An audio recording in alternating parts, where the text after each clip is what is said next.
Pasi na motema lisolo oyo kolelisa yo jeune fille à 29 ans azali munene pona ye pona kolongola ba graisse na nzoto akei ko se livrer par chirurgien moko oyo a massacrer nzoto na ye a lopo longola ye ba graisse na nzoto il faut mona ndenge a katikasi mwasi ya batu ya 29 ans mwana ya batu suka nango akufi pasi ya kosakana tete ko betela lisolo e bandaki ndenge dini e kolelisa yo ba bana to yo kaka ba fi android mikolo pasi ya kosakana te.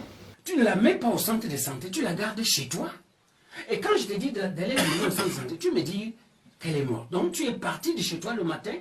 Alors qu'elle était déjà morte. Elle était morte. Tu ne la mets pas au centre de santé, tu la gardes chez toi. Et quand je te dis d'aller au centre de santé, tu me dis qu'elle est morte. Donc tu es parti de chez toi le matin. Alors qu'elle était déjà morte. Elle était morte. Quand elle est à l'hôpital là où elle travaillait, elle disait qu'elle voulait être à l'aise. Et comme à l'hôpital là, elle ne sent pas à l'aise. Elle doit être là où elle peut être à l'aise. Quand elle est à l'hôpital là où elle travaillait, elle disait qu'elle voulait être à l'aise. Et comme à l'hôpital là, elle ne sent pas à l'aise. Elle doit être là où elle peut être à l'aise. Yaya, tout ça, la attention, tu es un certain Lionel Sylvain, hier, le Bibongo Azali, attaché, coopérant, il y a président Denis Sassou Nguesso, Bandoka Brasibo Kota, hier, après sa kabatouba visa, na combo, il y a président Denis Sassou Nguesso, oh, le Camerounais, le boy, Sika, boy, Mbeba et Koi, Tala, Yamine et Koi, est-ce qu'il y a la relation, na ambassade, ya France, na Tunisie, Bakamine et Koi, Awa, Tokoye, Baya Solo, Sokiye, Azali Nani, Azali Congolais, à Brazzaville, to, à cause de la président Denis Sassou Nguesso, Makambu, Bokoyo Kayango, Lelo, Awa, na émission, ya Lelo. Propagande liée à Salaka et pas à Batou pour avoir un business et belé, ma ligne escroquerie et belé. Est-il qu'il y a des concernés ngai la escroquerie liée à makambu ya mobembo. Alors bela na ngabo. Alors ba que il y a Zali d'une part chargé, il y a mission au pluriel, hein, mission spéciale et diplomatique auprès du président Denis Sassou Nguesso. Toyo kanaki na ye na février, donc accord de base na biso ezalaki likambo ya 2500 €. Voilà, accord na biso yangwana. Yé mutu mobimba, un soi-disant chargé de missions spéciales et diplomatiques à président, aza même pas na ndako ou ya kombo na ye, aza hébergé par mutu. Ça c'est de 1. Oh là là. De 2. Aza na musalate. Na moment où ça va démarche na musalate. Donc aza incapable à justifier dans le bulletin de paye comme quoi aza na ba revenu. Bana Djobour, Bana Durban, Bana Cape Town, Bana Paris, Bana Bruxelles, Angola, Kinshasa, monde entier, Afrique Mobimba. Babito s'abonner massivement na Lokole TV. Webi Lokole, tanga kara na village là sur likambaza na mboka ba olelisa. Ngiri Lokole. Mokonza mboka na meeting ya koloba. Na ebisi bino pona ba vidéo du jour na bino, pona ba théâtre, pona ba émission na bino, pona information ya mboka na biso communauté congolaise union sope Afrique. Yana Lokole TV. Sanga plaisir. Allez, téléphone na yo. Kota na YouTube. Kota comment Lokole TV. Allez s'abonner. Fina Moussapi. Toini. Bisous. Bye. Radio Lokole TV à fiston. Tous s'abonner massivement. C'est validé. Mobali mbinga na munangolo aboya hydroquinone. Soki ezotambola basheri bazokoya mayanga. Na retrouver douce tendresse affection epana yo. Nasalelo nini pondi makena kupendaka sana. Shitakwacha pelende wenjo. Pour l'habillement des classes de vos enfants, pour l'élégance de vos enfants, désormais, visitez le magasin Little People Shop chez Mama Charlotte Caputo. Little People Shop chez Mama Charlotte Caputo, l'habillement officiel de vos enfants. Awa et pas Mama Charlotte. Moi namboka bon monake ba namboka congolaise tala biloko ya kosala et pas bapaya. Atel biso bilamba banda de 0 à 3 mois yango yo. Soto yawa de 6 à 9 mois. Toke wana de 9 à 12 ans. Toza na nyonso bana mibali na bana basi. Soto yawa. Momoni oya bana basi ndenge mwana zo putsana. Toza lokola watoyene 8 ans ti komata yango yawa. Koto yo ndi makambo mwana zo bimondire ministre. ya bataille nyonso yango ba Samuel ba Chuchu yango yo Afrika la Tsabana oyebi ndenge tobutaka elengi tala ba feste bana mwana bimi na fete bato bakomobanga soki olingo somba biloko oyo omoni ke olingo sepelisa mwana na yo kodeplace na yo te okotika na internet okomona adresse na biso yango wana. Little People Shop chez Maman Charlotte Caputo. Adresse Edenval, Greenstone Shopping Center, shop numéro L119. Téléphone 011 52 46 366. À Jamestown, nous sommes sur Meyer Street 183. Jamestown Town, Johannesburg, shop numéro 5. Téléphone 082 324 85 22. Place nyonso zali benga biso kotaka ligne benga biso teotiko bilamba tina ndako. Little People Shop tozana bilamba ya bana ya qualité olingi osomba kota na website na biso retrouver biso na Facebook toza online pe soko osoma partout na Afrique to délivrer bino na ba Korea na biso préférence ya malamu ya original. Donc, c'est la livraison à domicile.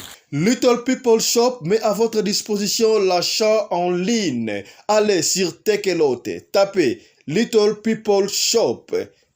Choisissez l'article de votre choix. Il vous sera délivré jusque chez vous à la maison. Mais aussi, allez sur Zando, tapez Little People Shop. Choisissez l'article de votre choix. On va vous le délivrer jusque chez vous à la maison. Visitez notre Facebook page, Little People Shop. Little People Shop, ya biso moko. Little People Shop, ya bana mboka.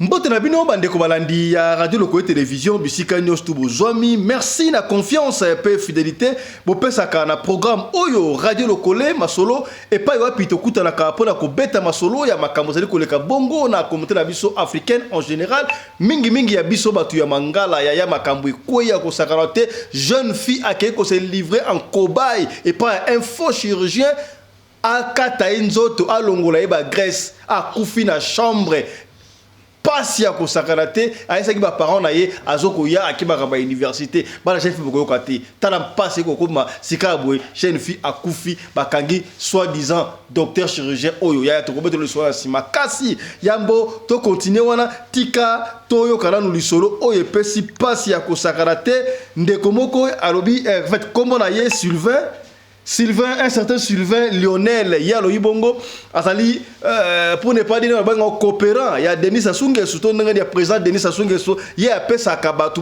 visa Pesa Kabatu, tu habiter à Madame Moussala, on a quand Nani a Pesa Kaye, il y a Zaïna, coopération, consul, presque Nyon, surtout à France, Mingi à Tunisie, makambe pesi pasi ya kosakarate bino bayi okosabatu on ne sait pas to kosuka bino ndenge nini ndeko moka ko victime susu ya ndeko oyo un certain Lionel to kana ndeko ya ko expliquer biso ye qu'est-ce qui s'est passé na ndeko Lionel to kosabongo nzela singa mwana mboka ndeko Philippe a expliquer biso qu'est-ce qui s'est passé na ndeko Lionel ndeko Philippe mbote na yo Mbote ndeko Fiston Pelende matondo mingi en tout cas pona oyambanga na émission na yo. Voilà, kake beti oyanola mituna. Kake beti to comprendre de tête yo ki nungu to kaki ngoba zaki ba rumeur un certain Lionel azoko pesa batu ba visa à France depuis mboka ya Tunisie. Oh Yope okoye victime wana qu'est-ce qui s'est passé expliquez biso oyebana kina Lionel wana wapi et puis qu'est-ce qui s'est passé là on ina zu o ya eu ya mutuya. Matondo mingi. Alors, il y a plus que ça, hein? Propagande liée à Salaka et pas à Batou. Pour avoir un business est belé, la ligne escroquerie est belé. Est-il qu'il y a des concernés ngai la escroquerie liée à makambu ya mobembo. OK. Alors bela na ngabo. Alors ba que il y a Zali d'une part chargé, il y a mission au pluriel, hein? Mission spéciale et diplomatique auprès du président Denis Sassou Nguesso. Donc, président du Congo-Brazzaville. Donc, boyoka poste munene ndengwa. Muta bongo eloko ni bo douter na ye na makambo etali mobembo par exemple. Donc mais c'est Lionel Ayebisi Azali chargé de mission, il y a président Denis Sassou Nguesso ya Congo Brazzaville. Voilà, mission spéciale et diplomatique. Oh là là. Mission spéciale, tu as vu par exemple, bateau à ça là, renseignement, donc cas compliqué à résoudre. Il y a ça rappel na bango pour résoudre cas compliqué. Où ils ont relevé la diplomatie, la politique, la géopolitique, tout dans le domaine mususu. À Baksa Issouboué, na titre wanande y a chargé auprès du président de la République que aza base naie y a benga un support support naie ezali ba ambassade nyoso ya mokili donc a coopérer kana ba ambassade nyoso ya mokili bon ngai personnellement na cadre ya transaction na biso nazalaki na tina ya ba ambassade nyoso ya mokili te. Nous avons besoin, moi si nanga kangami na Tunisie, donc à ça la déblocage, na ambassade de la Tunisie, pour moi si nanga côté France. Donc en clair, ambassade où il y a là coopérer na bango, soi-disant, ceux qui m'ont dit que il y a solo, et ça y a ambassade ya France na Tunisie. Ok. Voilà. Donc à ça support na ekuna ou à ça na bango. Et qu'est-ce qui s'est passé? Et qu'est-ce qui s'est passé avec toi? Na ba propagande na ye toujours à Baksaï que yé makamu na ye tant on a payé ba dossier enfin on a payé ba élément nyos ba pièce nyos ya dossier quoi tant a eu dossier soi-disant étudiant a bengi ngai pour rappeler nga que on est dans le mois de février 2023. OK. To bandi contact exactement le 13 février 2023. Yé mutu a bengi ngai parce que ngai na ye banina leki na ye oaza amina ngai. OK. Leki na ye Valérie Biabatantu. OK. La famille Biabatantu. Voilà. Donc leki nem tatinga na contact na ye Lionel. Voilà, Lionel a bengi nga à partir le 13 pour proposer un service diplomatique au ya salara depuis 20 ans. OK. Oh voilà. Là. Donc Abakisi Boué, il y a un service naïe. Tant on a étudié le dossier nangai, a epsina que le dossier nangai est trop simple. Donc, pour naïe, na compétence naïe, et puis na support naïe, et ça il y a 3 jours, c'est bon. Oh. Abakisi Boué, peut-être il faut tout élargir, hein, et aux absents peut-être 15 jours maximum, donc 2 semaines quoi. Maximum sans plus. À préciser bien, sans plus. Poids à visa. Ok. Poids à visa, aya.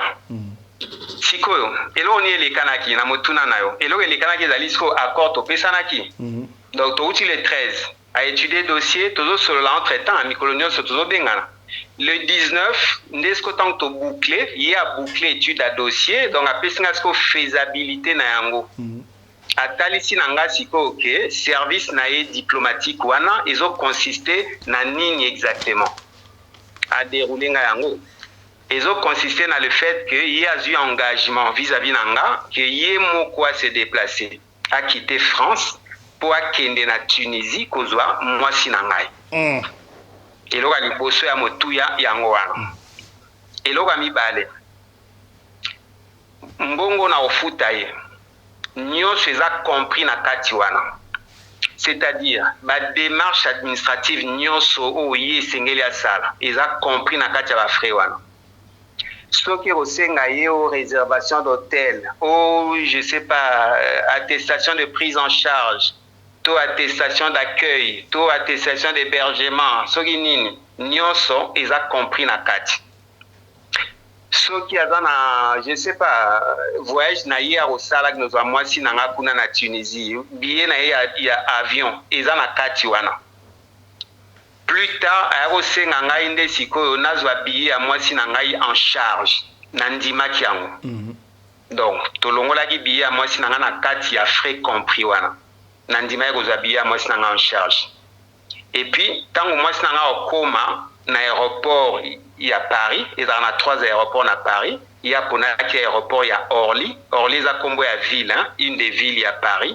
Okay. Voilà, au place aéroport, il y a un aéroport, il y a des hommes d'affaires, il y a des hommes politiques. Même si le président va outil à l'Afrique, tout le monde entier, et France, ba yambara bango na aéroport ya Orly to ya Bourget mais OK toke de moi le mbango to la télévision de ko Philippe sika yo pesa ki mbongo combien pour ba démarche visa wana. Voilà, Toyo Kanaki nae na février, donc accord de base na biso ezalaki likambo ya 2500 €. Voilà, accord na biso yango wana. Oh, tout compris na kati 2500 €. 2500 € pas 2500 € wana. 2500 € pas sur la mois si na yo visa ya France à partir ya Tunisie. Voilà, et puis moi quoi que nous rejoignons à partir de Tunisie à Memaye na France. OK, qu'est-ce qui s'est passé si ils ont mis tenengeni, visa ont mis tenengeni, go that side. Ils ont mis tenengeni. Très bien. Et ils ont mis parce que comme na mois d'avril tant on a foutu esco mbongo wana, tant on a kanisi mbongo qu'on a payé na mois d'avril, début avril. Donc le 6 avril a eu 2500 na maboko. Tokoti mois de mai le 5 a réclamé ngana bakselaye 800 €. Okay. Comme quoi, support na ya mindele bazo zelana baksa 800 € pour débloquer situation au courant de semaine wana pour moi sinangaya na kakol na 600 € andimi na baksele donc 600 €. Tokoti na mois de juin, début juin également, a seningai na foutela facture na ya internet. Oh. Les autres comprendre le numéro de téléphone fixe naé. Yo au fout de la charger des questions diplomatiques, il y a président Sassou internet. Enfin, faut sérieux. Internet ils ont coûté 101,91 €. Donc on est incapable à au foutango. Un chargé de mission spéciale et diplomatique, il y a président Sassou. Au moni place on gasko na yo fungola misunde yangwana na yo comprendre que mutoyo azoko sanga azana escroc. Bon en fait siko a escroquer yo a pesi visa te siko yo epine ka escroquer est-ce que bozuta ko solana na de ko suivant. Alors ndeni na ebi ka escroquer nga parce que ba promesse nyon soit pesi depuis février, depuis avril, depuis mai, depuis juin, ti to côté juillet. Et l'eau comment ils a tenu. Nous découvrir d'une part, d'autre part, pardon, que la démarche au sala, par exemple, quoi senga attestation d'accueil, na commune na bango, ya ville nae, baboyela ki yango à 3 reprises. Pour quelle raison? Yé Moutoumobimba, un soi-disant chargé de missions spéciales et diplomatiques à président, aza même pas nanda ou à combo naïe, aza hébergé par Moutou. Ça c'est de 1. Oh là là. De 2. Aza na musalate. Na moment où ça va démarche na musalate. Donc aza incapable à justifier dans le bulletin de paye comme quoi aza na ba revenu. Donc à vivre na ba allocation familiale. Ça c'est de 2. De 3. Ndako ya fandaka d'une part ils a été pour comprendre mais en plus ils ont la chambre mogoté ils sont capable et accueillir Moutou. Or en France aux obengisa Moutou il faut la capacité c'est-à-dire chambre supplémentaire où ils ont réservé que so Moutou bengisi aye aola la kuna et que bo finanate na chambre mususu. Quatrième point à woloba ils ont etinini ezali que Baboyela est déjà dossier wana dans le passé. Lokola a ça rappelé déclaration d'impôt. Donc ils ont l'accès à Moutoumou kaza immoral au fait na France. Okay. Parce que na France Moutou a ça normalement il faut déclarer d'impôt. OK, Yebisa Bisso, est-ce que aux chance aux temps ko solana nande ko Sylvain Lionel. Alors, élément nous sont autopé ça awa, ils a élément na Congoli tout au long ba mois wana to sali ba échange. Voilà, parce que tu as solo la de part et d'autre, tu as la vérité, le secret. Il y a des gens qui ont bien sûr, ils ont noté comme d'habitude. Un bon intellectuel, un notara, ma solo n'y a pas. Tu limite que na étape ya suka, est-ce que vous avez un azo ya mbona téléphone, azo lo bani na suka sigabe. Moi ça suffisait pour moi. Alors, na suka awa. Donc à partir le 24 juillet 2023 awa tangu na abenga inga na tongo moko boya le 24 wana na lobeli polele que nazo mona clarté na dossier oyo donc na décidé que coopération na biso esi la awa à partir lelo lokola olobaka na voice moko boya le 22 mai comme quoi ceux qui ont échoué ceux qui démarche et aboutir te oko restituer nga mbongo nanga n'a précisé bien verbe restituer hein et la cité que aux ana nyongwa mutu aux rembourser na petit bout ko restituer la kisi hein nazui mobimba na yo lelo na bombi yango quel que soit le temps où elekani mukolo eza décidé que nazongisa yango nazongisi yango pe mobimba ndenge nazwaki restituer c'est ça que ça veut dire. Donc ye aboyi ko zongisa mbongo juillet nazo zelande a restituer nga mbongo nanga a bloquer alobini ko bloquer nga na téléphone partout. Donc a bloquer na téléphone azoko yamba so téléphone te. Ah yamba so na téléphone. Maloba neza kini pona mbongo na alobini na mbongo alobini pona mbongo. Na mbongo nanga loba eloko moko te. Donc réponse na ezali ndenga zo kimara wana ndenga bloquer nga donc naza sur na contact mon na été. Ça fait combien de temps oya bloqué bo sur la société? Auto sur la société depuis samedi passé. Quand samedi passé oyo. OK. Oyeba ki Lionel à travers qui? Obile qui Valérie. Est-ce que Obengi Valérie pour tout naie? Obengi Valérie pour ebise makamba Lionel? Na bengi Valérie pour ebise makamba Lionel. Alobini. Dans un premier temps ayamba ngona nous bien. Abengi frère na eba sololi, frère na pesi balokuta et balusi mutu. Donc comme na doute nanga.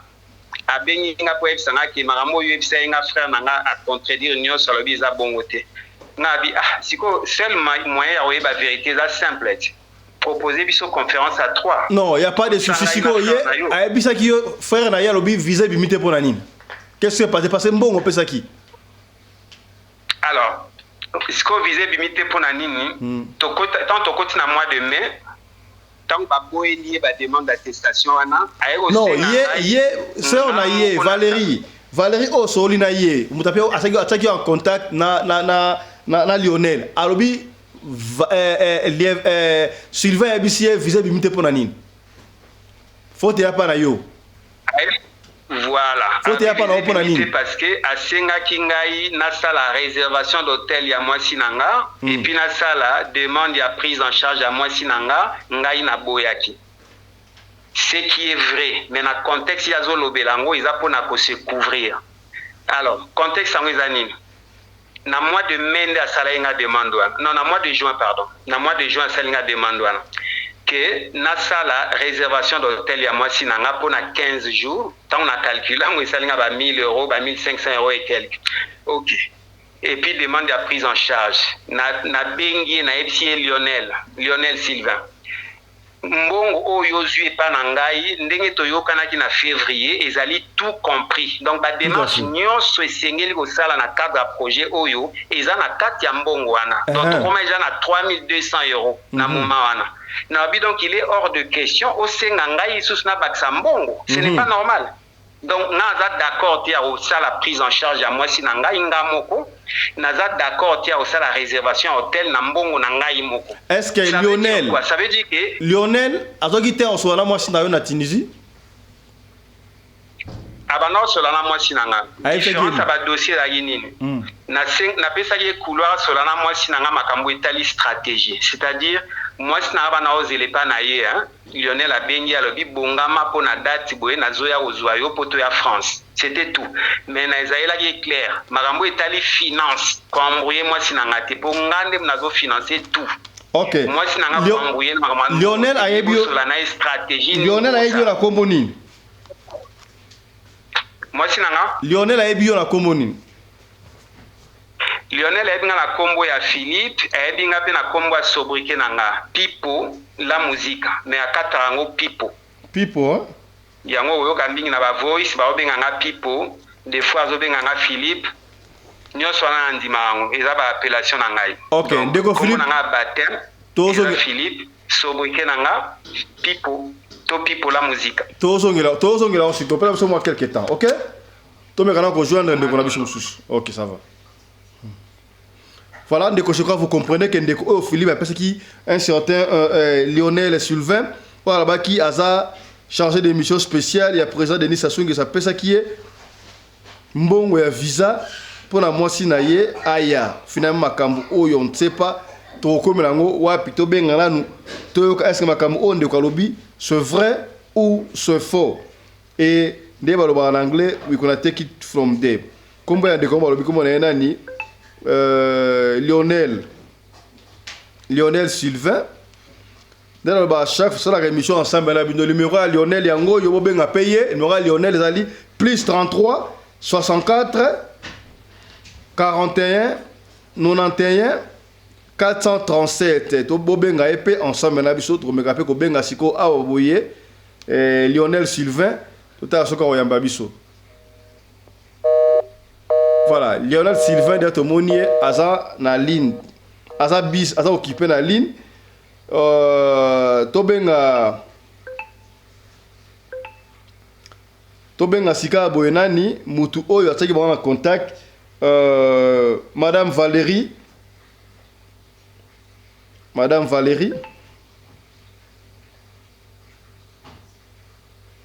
to me robenga Madame Valérie ce qui Madame Valérie akoloba nini. Voilà, Madame Valérie dans la ligne.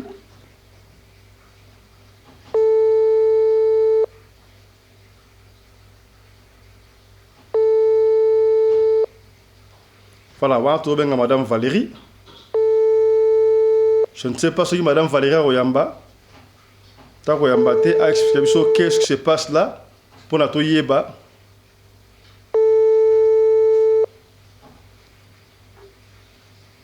Voilà, to profiter l'occasion pour la connaître bino bandeko. Botala ka mutu no ça na business. Est-ce que pour aucune ambassade ça pèse? Muta ko lunga mbongo na ya pasi alingi muninga aya, mwasi na aya. Soki ko sala makambo wala te pona nini te botikaka. Tala rôle munene oyo.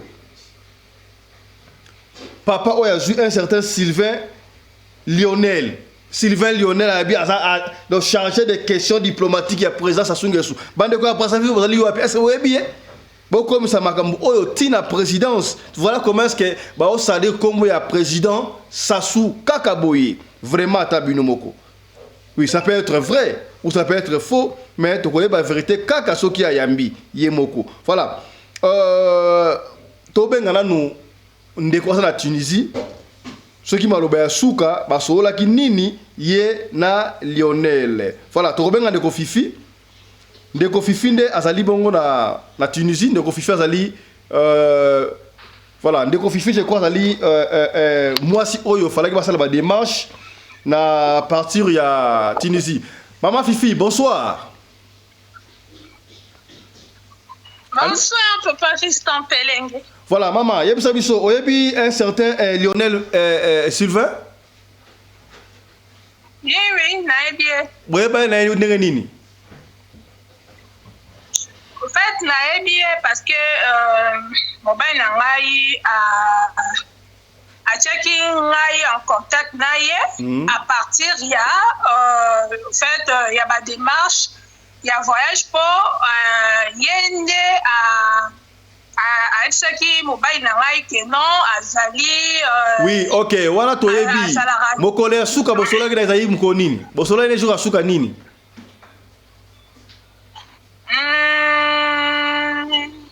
en tout cas c'est la bonne mémoire to solo la kinaye to solo linaye dimanche non le 14 août. OK, pas de souci. Aloba kinini, aloba suka neza kinini. Visa bimite pour nani? Arrête, en fait, ngai akima d'abord na téléphone. Maman Fifi, bosola kina ye nini? Bosola kina ye nini? Maloba ne suka za kinini pa na yo. Maloba ya suka aipsaki ngai ke azana problème ya attestation d'accueil. Non ba pimela kiye. Il faut akotisa lisusu demande pour ba pesa ye attestation d'accueil. On a tout dit question na bi. Bon, et là on est prouvé que ba kopesa o parce que liboso ba pimela kiyo déjà. Aisinga non parce que na kotisa ki mikanda lisusu te ya mbalo yo na kokotisa mikanda o ezanga ki en tout cas, je pense autre solo qui n'a après quoi il s'engaille quoi annoncer ngai voyage na ngai mais alobi asa toujours na problème d'attestation d'accueil bisoto foot mbongo ya hôtel so ya combien de jours ça qui 3 semaines de mobile na ngai lobaki topesaki yo mbongo mpona osala makambo wana nyonso mais comment ozongisela biso lisusu makambo ya hotel donc nde tosukaki na ye wana. Ah ok, merci beaucoup. Tozongela o mama, hein? Tozongela o source. D'accord, merci. Voilà. Tozonga bokinde mwasi mama Fifi alobi o il fallait basala ba démarche pour na ye. Voilà tozonga super Lionel yemoko asa bise na téléphone, on ne sait pas ce qui akoyamba pour on a besoin koyeba vérité ezali wapi. Voilà. Voilà, Ndeko Lionel azo yambate, on ne sait pas ce qui se passe. Il n'était pas au courant qu'on devait l'appeler, mais on ne sait pas pourquoi il ne décroche pas. On ne sait pas pourquoi il ne décroche pas. Voilà. On ne sait pas, là, il est en train de nous bloquer parce qu'il ne décroche pas. Alors, tous on n'a pas un déco Valérie. Valérie, m'tatsaki bangon en contact, bangon balé. Voilà. Oh, Ndeko Valérie. Ndeko Valérie, oh, ça dit camarade, il y a Philippe. Là, on ne comprend pas pourquoi il ne décroche pas.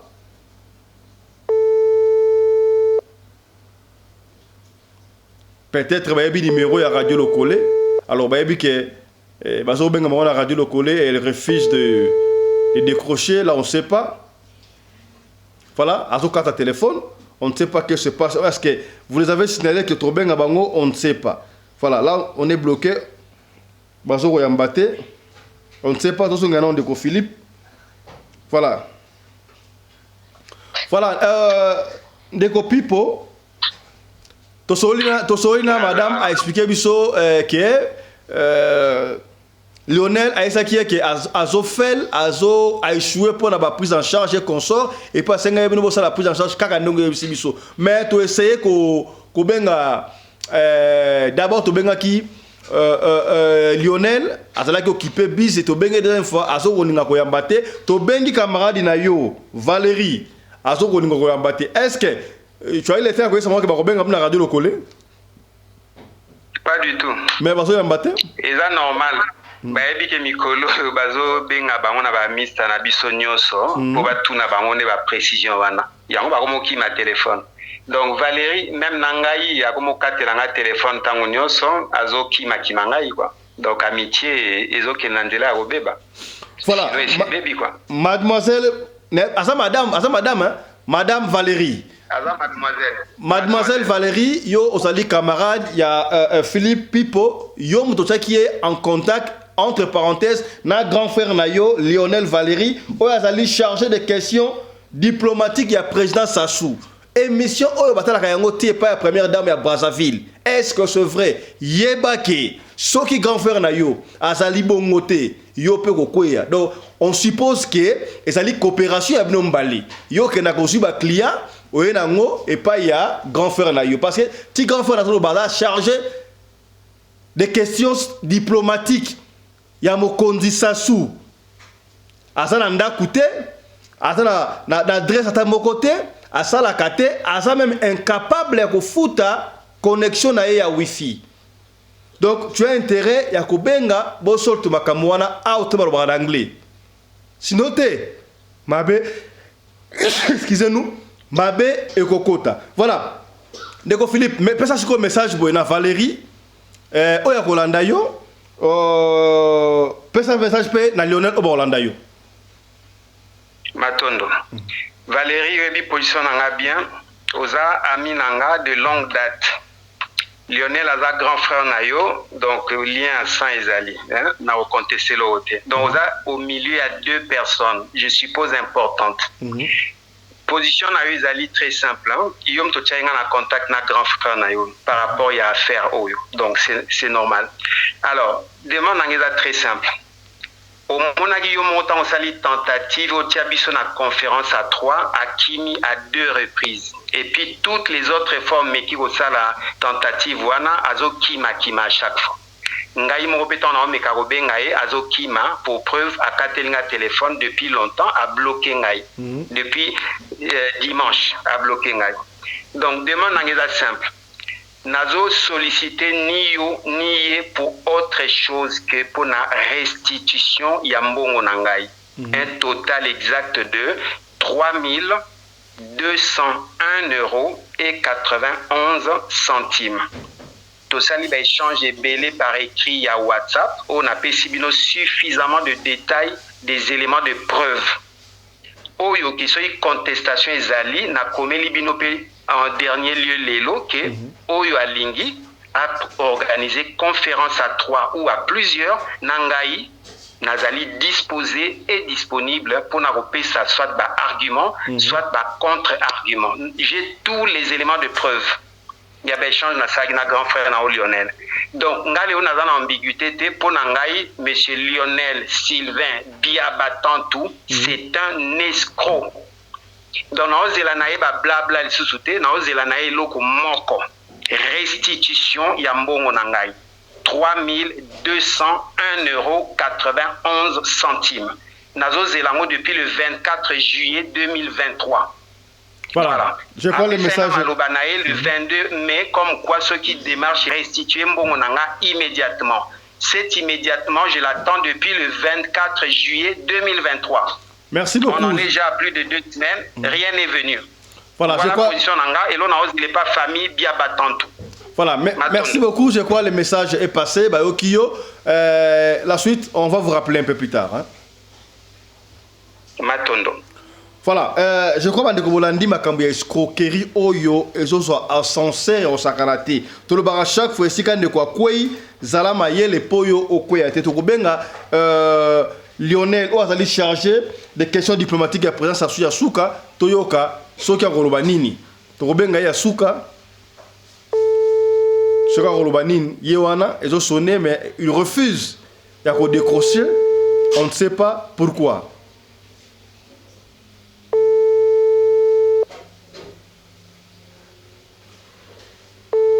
Voilà, il ne décroche pas. Mais c'est pour vous signaler, Yeba Kombo Totoloba, Lionel Sylvain, Biabatantou, je crois, Yé Azouakambongo Yabatou, à cause de Yazali chargé de questions diplomatiques, il y a président Sassou, Azali Congolais à Brazzaville. Alors, Otobagité, Torobi, Ozali émission éveil, il y a conscience, Toyeko Peigné, Yopobakambu, Oyo, Ezali Malamouté, il travaille en collaboration, Nasser Naye Valérie. Poto bengi bango awa to bengo ngana association de malfaiteurs ba ikolanda ba ko yambate voilà o siko ser na ye Valérie Yewana azo yambate donc c'est fort possible ba yebi makam oyo ba yebi numéro radio lokole awa za pièce contre pièce maramoko yango bazo ko yeba ko yamba alors c'est que ba yebi makambo alors on dit nous allons dire ceci Valérie Yonande konayo Sylvain ndenge boyebi ke bozo ki mbongo ya batu 3100 pour un visa, soit disant la Tunisie, à France, ndenge simbite,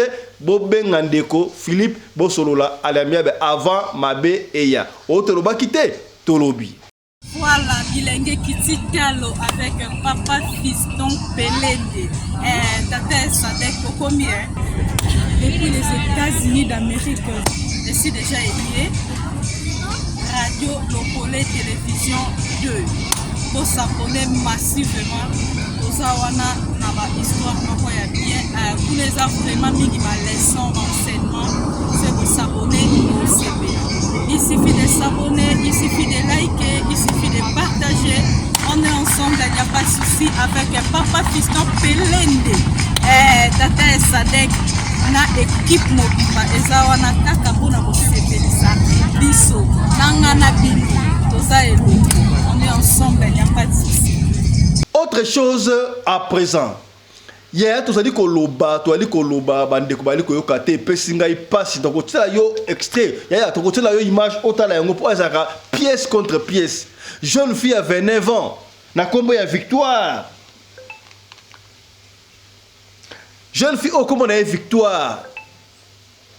Amona ki akome munene pona ye aza munene mais soko tali et corps na ndenge zali ya image o ma to tsela ngo a ezali te donc il prend ba régulation soko lingi to kotindo yango na privé otala jeune fille aza munene te pona ye na ebité soki na ngo eseki aza ba Grèce aza munene so neni akei ko se confie à tout la ki muninga na ye baninga oyo ba camarade kaka est-ce que nakoki kosala ndenge nini mpona nalongola bagrèce oyo nayebi te soki moninga napeki adresse ya docteur chirurgien wana ye to akendaki kotrouve yango ndenge nini on ne sait pas bokoyoka témoignage ye akei chirurgien wana azwi ye soki basalaki na ndako ye tokoyoka awa soki bamaki na hôpital akei yaya bakati ye mpena awa basaka na misuni awa balongoli ye misuni batongi bakati ye libumu yaya lokola ngombe kuta kotsa soko tali image oyo soso ko la souté okola soso ngombe tenga na leli na mai na miso une jolie dame très jolie dame a été ko diplôme na ye akosi ba parents na bango ke azokende pona ba démarche ya université ba jeune fille ba fille android pona nini beauté yango na kolinga yo ya pasi ya kosakala te. Entre parenthèses, les Camerounais qui ont la mandengo on appelle Afrique du Sud dans Johannesburg. Il y a une certaine fille on sait tel nom.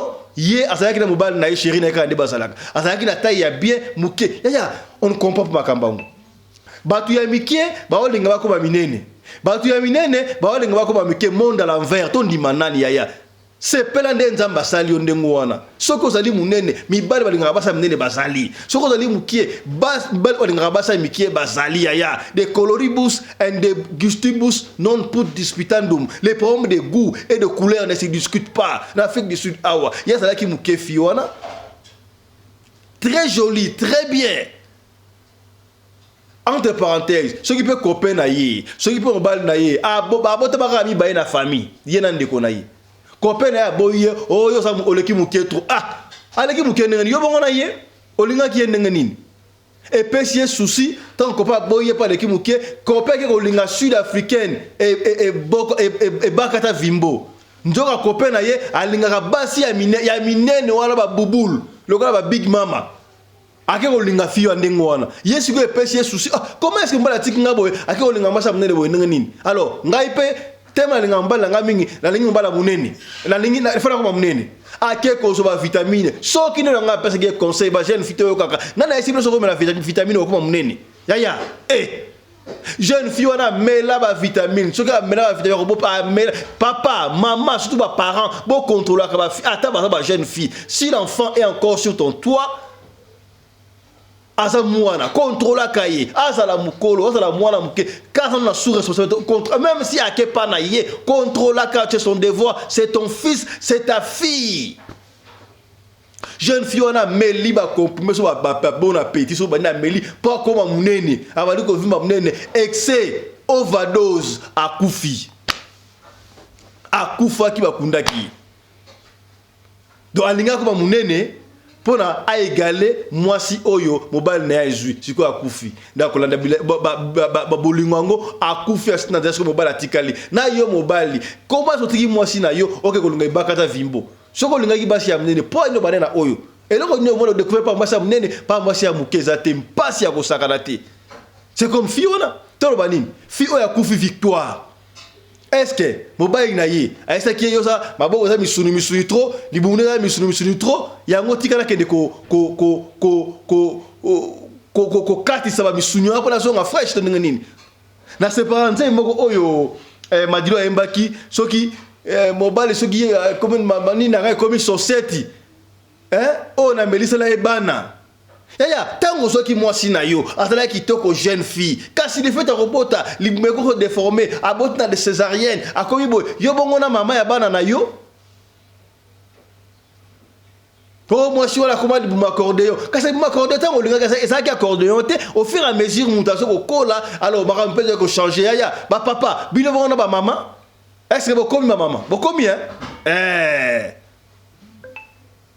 ba papa boti ko sama moi pour maman pas si ko sakana te jeune fille on a kei il y a 29 ans s'il vous plaît yaya senga biso image à chaque fois senga biso image kaka lelo o sengi biso lelo o sengi biso lobby ce que les qui après lobby to retenir sur image peut ko effacer ngo au monde jeune fille ba la lisi e bembe wana asa munene te asa taille normal en fait na yebité pour batini photo te azala ki boya ko boté mais sur hôtelier asa normal mais ba kata libum yaya na yebité ba kati yango na mbeli ya moto batongi yango na mabende moi je comprends pas jeune fille qui to rala lipena bo mais libum ba kata bakata mukongo bakata awa doki bakata mipende doki yaya ngombe kuta kosa pasi tala pasi pesi ba parents na ye batangisi mwana kelasi kobota mwana jeune fille abana de 0 ti akoksi 29 ans moi si a 29 ans zali moi si a mukolo akoko peut-être ba koko na libala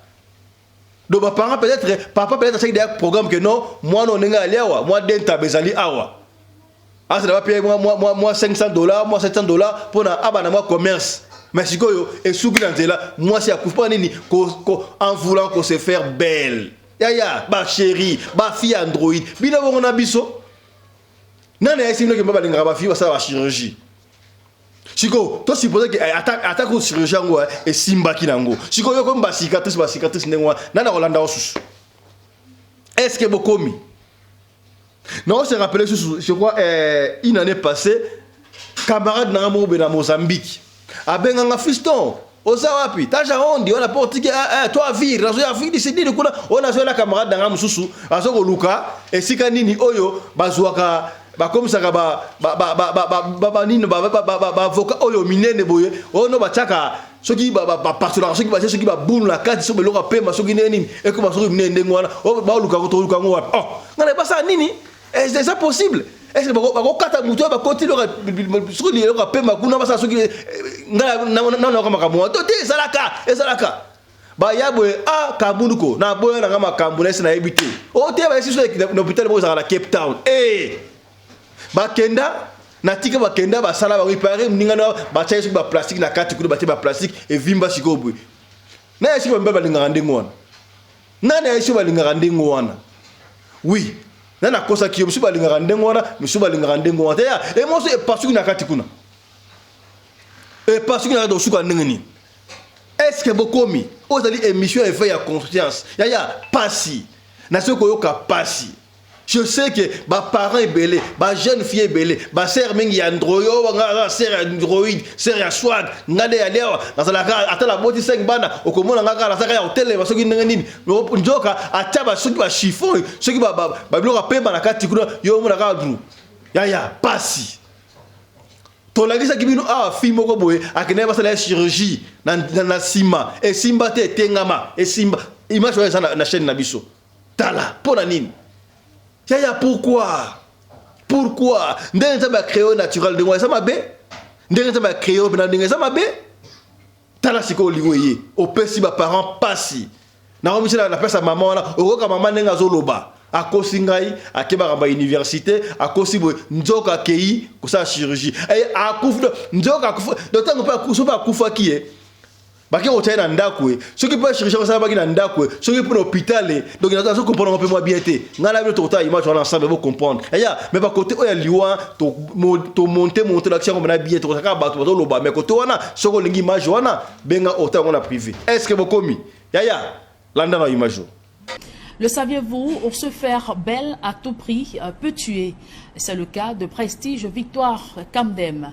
Tenant absolument à extraire les masses de graisse de son ventre, la victime s'est livrée en cobaye à un faux chirurgien plastique qui a charcuté le corps de la patiente.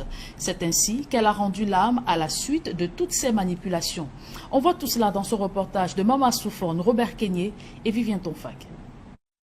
Totalement nue et présentant une trentaine de points de suture au niveau de son bas-ventre, cette femme âgée de 29 ans a été retrouvée morte dans la chambre d'un homme à Fumbout, dans le département du Noun. J'ai été informé de ce qu'une femme est décédée dans la chambre d'un médecin. Nous sommes venus faire des constatations et puis bon. Le médecin en question, le voici, Daniel Chambanyake, présenté à la défunte Prestige Victoire Kamdem, qui avait besoin de réduire les graisses superflues, lui donnant une silhouette qu'elle n'appréciait plus. Il se propose de lui faire une chirurgie plastique. C'est seulement pour enlever la graisse sur le corps. Ayant convenu des modalités, les deux quittent Baham dans le département des Hauts-Plateaux, où ils s'étaient rencontrés dans un centre de santé, où Fumbout où a eu lieu l'opération fatale, réalisée à l'aide de ces outils rudimentaires. Et la patiente opérée étant à Baham a sollicité volontairement de venir suivre, n'est-ce pas, son médecin traitant ici au centre de santé Zion. Tu ne la mets pas au centre de santé, tu la gardes chez toi. Et quand je te dis d'aller au centre de santé, tu me dis qu'elle est morte. Donc tu es parti de chez toi le matin. Alors qu'elle était déjà morte. Elle était morte où? Quand elle arriva à l'hôpital là où elle travaillait, Elle disait qu'elle voulait être à l'aise. Et comme à l'hôpital, là, elle ne se sent pas à l'aise. Elle doit être là où elle peut être à l'aise. Malheureusement, je suis en train de constater, après les premières enquêtes, ce soi-disant médecin n'a aucun diplôme professionnel de médecin, même pas une simple carte de professionnel. La défunte avait caché son projet de chirurgie plastique à ses parents. Ma fille avait les boutons, elle avait les boutons sur le visage. Et elle m'a dit qu'elle a vu une de ses camarades qui jadis avait les boutons et que maintenant sa face est lisse. Quand elle lui a demandé, elle a dit qu'il y a un docteur à l'hôpital des Sœurs.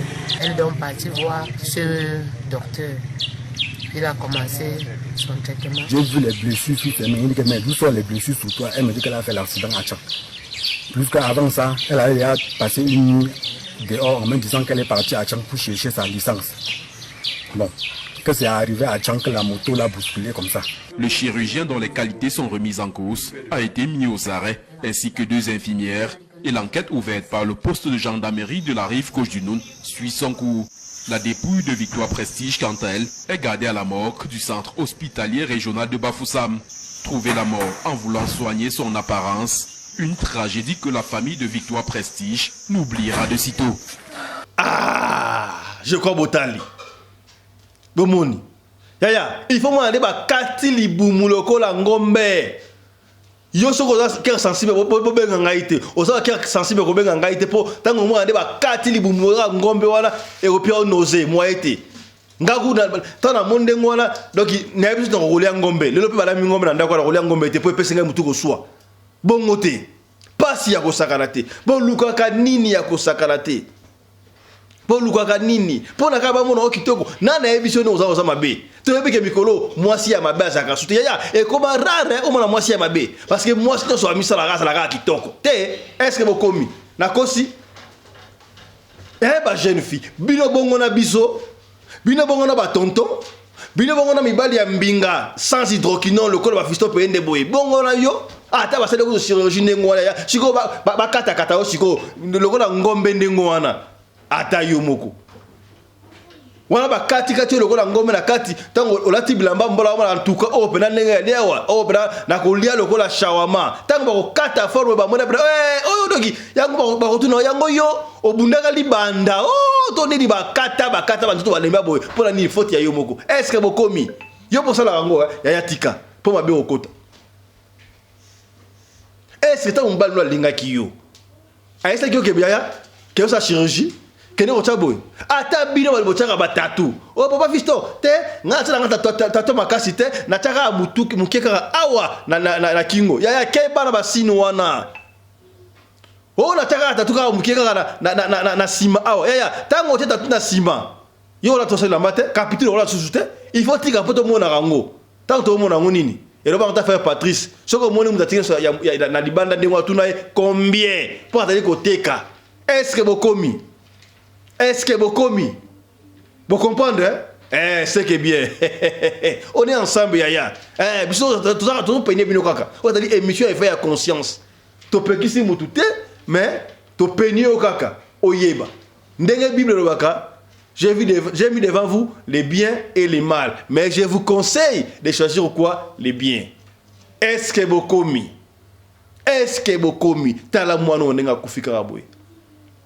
Basi yango pe babala okobala ndengo wana ata te ba chirurgie amikati ndengo wana amikitoko basali ba bongisi elongi pe bien okoma na libana boy obandi ko découcher susu tala batinenga vidéo moko boy ndeko moko bakufi sur scène mwasi na mobali bakufi sur scène mwasi ya batu mobali ya batu aïe aïe aïe so bana basa image ya to rotinde lo ngoli susu bakufi na scène ba komi kutu na suka tede otonga be mbala mbale na evite soki mobali ya mwasi wana atiaki ba bombe ba kake na kati kula so mbamo bale mbamo munduke beti ba kufi bango mbale kaka boye cadavere est-ce que bokomi wala peso l'image entre robetro yango ndeko moka pesi lisolo shika ndeko la kisasa amona ki kibona mes d'Afrique du Sud awa wala to robetro la prochainement kaka makambu ya boye pasi ya kosakana te o de lobaki te to lobi. Merci Nabino Sobonandi, merci na sponsor Nabiso officiel Michael Josh, l'homme fort Celui qui continue à nous faire confiance, merci Nabino. Merci pe na maman Charlotte Kaputu Oyazali Bongo Moko ya sponsor Nabiso la dame de fer. Sur la besoin moyen kotanga école aviation d'Afrique du Sud benga maman Charlotte Kaputu. Ceux qui pour lingo à vacances et si kaya kovanda hôtel guest house nyosa commode chez nyoso wana maman Charlotte azali nango benga ye akosunga yo aza habillé officiel ya bana Nabino. Olingi mwana ta kitoko biloko ya nkoma benga mama Charlotte Kaputu. So pour bengite au l'Afrique du Sud kende ka na Edenval na Greenstone Shopping Center na shop numéro 119 au komona bilamba ya bande d'aller à publicité les kakawana te est-ce que bokomi c'est que bien. Voilà, merci na Chris Laris Pelende coordinateur ya émission Oyo Radio Lokole télévision ya na le bar à chaque fois soki mbale bosuta na biso yo au s'abonner soko s'abonner partager peut-être masolo esungi ndeko moko te mais esungi yo te mais ko sunga ndeko moko songolo esika moko pakala. Merci na assistante na ye Winnie Laris Pelende, merci aussi na Claudine Laris Pelende qui était du côté de la régie. Alors nyonso wana zaki sous la coordination ya Mamarina Umbi Laris Pelende, la femme à la taille d'une tige spaghetti, ni courbure, ni virage, la femme à la compresseur. Combien? C'est que bien. Voilà, portez-vous bien. Te goûtez prochainement. Santé de faire à tous. Chap chap. Et tchara Nathalie Wanga, famille Bitonga, na Cape Town, Mada City. Bon, combien? Yona Mélanie, Mbote Nabino. On est ensemble. Radio Collective Fiston, tous s'abonner massivement, c'est validé. Tout le monde a Kambouya, Mike Josh, bon, moi, que compagnie, brand, marque déposée, ya Sika, ya Mwana Mboka. Oyo asali pour la kotombo la bendele la biso na mboka ya bapaya yaya auquel États-Unis d'Amérique okokuta pena doki esika ba classe rapela doki ba brand ba marque déposée okuti songolo okuti pakala okuti nani be Mike Josh pe ezali wana na yikolo baboye bande ko belé ba ali ko benga boso ko benga biso mais pesa biso numéro Mike Josh derrière numéro sur le kayangwa bon numéro Mike Josh yangwa ta to ba numéro ezali wana bon ko benga oui c'est vrai c'est important ko benga pour ba détail mais ezali ngo simple bandeko site yango wana yo kotigara na site soko lingi ko somba olingi ko sa commande ya ba t-shirt ya ba soulier ya ba pantalon ya ba veste ya nyoso tout yo kotaka na site bandeko site yango azo telebino site yango wana okotika na site wana donc okota site e ko pesa oboyinde bo moni ozo mona wana comprendre site yango wana okota na site Mike Josh ok côté ya ils ont trois barres na droite ya téléphone na auto écran au côté wana marché au tali article ça na kati ba montre ba sapatu ba perpète ba tout petit ba veste pena ba élégance ya ko sakala te nyoso tout au gros besoin ezali wana tout ta griffe wana mboka ko vous comprendre na arrivage ya ba sac ezali obodi sac oyo Mike Josh ba ngai nyoso ga radio lokole voilà pour la ba papa sac qui pena ko taper laptop vous comprendre au laptop dans laptop appareil portable quoi voilà ça qui oyo Mike Josh ça qui kitoko boy voilà ça qui Mike Josh nyo sorti ko linga kotaka la site wana ko mona yango ça qui oyo Mike Josh et silika kate voilà na ça qui bino doki Mike Josh voilà ba montre ezali ba montre siko boye yaya to ko changer ba montre le quoi na filmer montre oyo Mike Josh et ça va il y a tout 4 on va sachet azo ki acteur ozo mona ozo 4 na ba sachet yaya to ko mettre dans le solo to continuer information tire to ba bien sponsor pour et ça dit non sponsoring mais ezali mwana mboka atomboli bendele ya biso a congolais bapaya ba misusu ba meka ki mesimba kite voilà to attendre ngwa to bonga session na sima voilà montre oyo eza waterproof. Mais waterproof à l'accident. C'est-à-dire que montre on est dans la tango boye. Na côte la piscine. Na côte la maille. Na côte la maille pena boye na côte la maille montre oyo et ko bebate. Yaya montre nous l'attaque.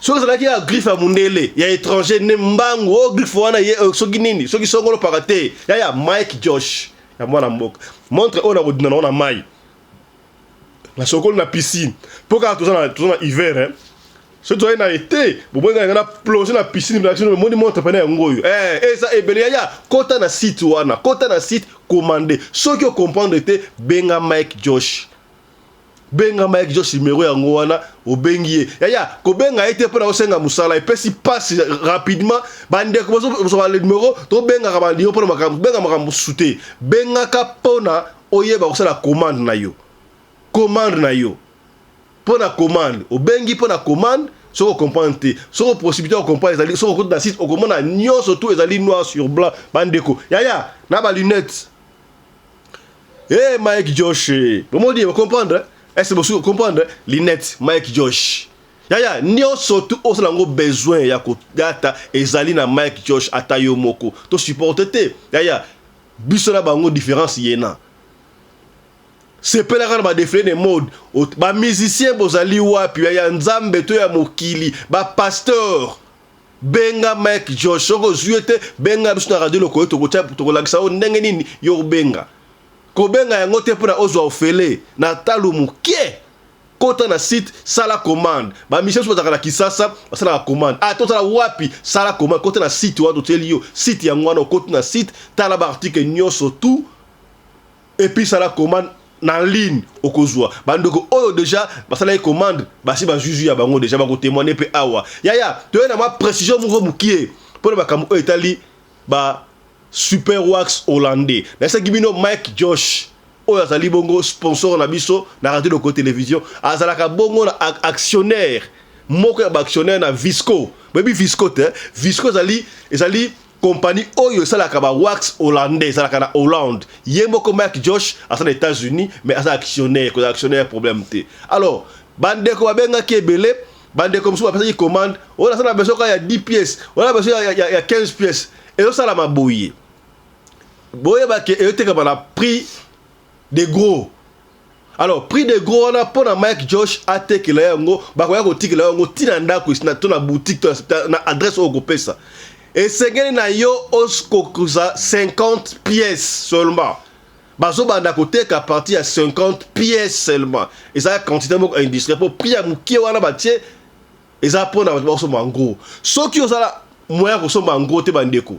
Soko pesi order wana to proposola ki yango o pesa na yo order na yo pesi commande il y a 5 pièces, il y a pièces boko, il y a 10 pièces, il y a 20 pièces. Boko zelati e ko 50 pièces comme ça Mike Josh a fait sa commande na Visco et puis ben ko livrer yon DHL s'il vous plaît tin adresse oyo ko pesa. Est-ce que vous comprendre ce que pesi commande na yo nga lingi nga 10 pièces ko lelate ko bangate et ko yaba ko pesa o délai oyo 10 pièces na ko ya ce que lingi ozo ngo dans 2-3 jours 50 pièces malamoko. Donc bande ko bosa na Europe, bosa na Afrique, en fait na Belgique, na Espagne, na wapi partout, na Congo, na Angola, bosanga surtout batia Congo Brazzaville, boteka kama puta, mama ya Congo. Ok, ndaka lomé ko somo maputa ouais ça maputa ya Hong Kong, auto en anglais ya fake originalité. So mbatekla ba Super Wax original na Mike Josh. Bo sangisi muke bo pesi commande boko zo yango te o to loba kité to lobby ils appellent na Mike Josh moi na mboka zo tombo na bendele na mboka ba paya te c'est que bien. Dans le cadre de soutenir la vision du chef de l'État dans les domaines de l'éducation, Mama Charlotte Caputo, la femme de fer, facilite à vos enfants de venir étudier en Afrique du Sud dans l'école de l'aviation, apprendre à piloter l'avion commercial ou militaire, apprendre à piloter l'avion de chasse, apprendre à piloter l'hélicoptère commercial ou de chasse, mais aussi apprendre à réparer les avions commerciaux ou militaires, des hélicoptères militaires ou de chasse en Afrique du Sud. Bandeko, yo mutolingi mwanona koma pilote commercial to militaire. Avantage yango yo. Obengi na numéro oyo ya Mama Charlotte. Ako guide bino. Ndenge nini mwana na yo ako sa la classe ya pilotage. Alors, avantage nyonso hébergement, minerval, olingi mwana na yo ayeba kobongisa ba moteur ba avion benga Maman Charlotte n'Afrique du Sud. Madame Charlotte Caputo et ses collaborateurs mettent un hangar plein d'avions à la disposition de vos enfants qui viendront apprendre ici en Afrique du Sud, voler à l'espace sud-africain, devenir un grand pilote commercial ou militaire. Contactez Madame Charlotte Caputo. Devenir pilote d'un avion commercial ou de chasse n'exige pas un diplôme d'État. Un certificat d'études primaires suffit pour apprendre à piloter l'avion commercial ou militaire. Les appartements confort pour accueillir vos enfants lors de leur séjour ici en Afrique du Sud. Piscine, salle de bain, salle à manger, cuisine, lavabo, tout pour accueillir vos enfants. I stayed here from 1 year ago. Oh, people coming from Congo, you're very welcome to come here in South Africa. It's a Mama Charlotte space, very beautiful accommodation. They take very good care of us. Bino batu boyebi anglais te, alobi boye. Grâce à Maman Charlotte, lelo yo ba Tanzanien bazo yekola avion, baza mi balé, mwasi na mobali. Et bon bino na Congo. Bozo zela nini? Pour tout contact, appelez-nous au plus 27 82 32 45 522 ou encore contactez Radio Lokole Télévision au plus 27 61 88 58 455. Papa, maman, mwana noya koyekola kopusa avion militaire pe commercial, hélicoptère militaire pe commercial, kaka na certificat d'études primaires. Et bongo yo zanga, hâtez-vous car les places sont limitées. Maman Charlotte Caputo, la femme de fer, Tokumi Sayo Ndenge Nini. Merci pour l'opportunité, maman.